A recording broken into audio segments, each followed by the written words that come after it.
Et là, il va dans son coffre, il sort le Kalachnikov, il me le pointe à 2 cm. Hugues, 37 ans, 15 ans chez les pompiers, lui et ses collègues de la caserne de Roubaix sont confrontés régulièrement à des agressions avec armes, mais aussi à de véritables guet-apens. On s'est aperçu en éteignant le véhicule que le véhicule était branché sur un compteur électrique. Donc c'était volontairement mis dessus.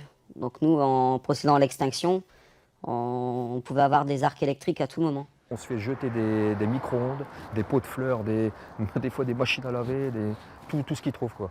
Et bon, c'est quand même dangereux, donc on se surveille. Il y en a un qui surveille pendant que l'autre y éteint. Impossible de partir en intervention aujourd'hui dans certains quartiers de Roubaix sans être sur le qui-vive. Je fais attention à tout, j'analyse tout, chose que je ne faisais pas forcément avant, quoi. En amont de ces quartiers qui sont pour nous un peu plus difficiles, on intervient qu'avec la police. C'est-à-dire que ça a un effet négatif sur le fait d'aider les personnes. Parce qu'on prend du retard dans nos interventions.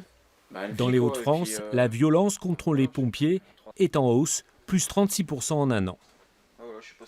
Moi, ça fait 15 ans que je suis ici et je vois que c'est vraiment...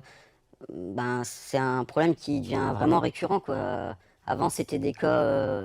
j'ai pas de notion de chiffres, mais c'était relativement rare. Une violence qui pèse sur la vie de ces hommes et sur leur engagement.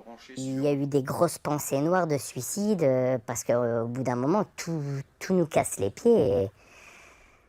Et voilà, quoi. Ah, bien sûr que j'ai pensé, pas plusieurs fois même. Notre mission, c'est pas d'aller se faire agresser, c'est d'aider les gens. Donc nous, on se pose des questions à laquelle on trouve pas de réponse.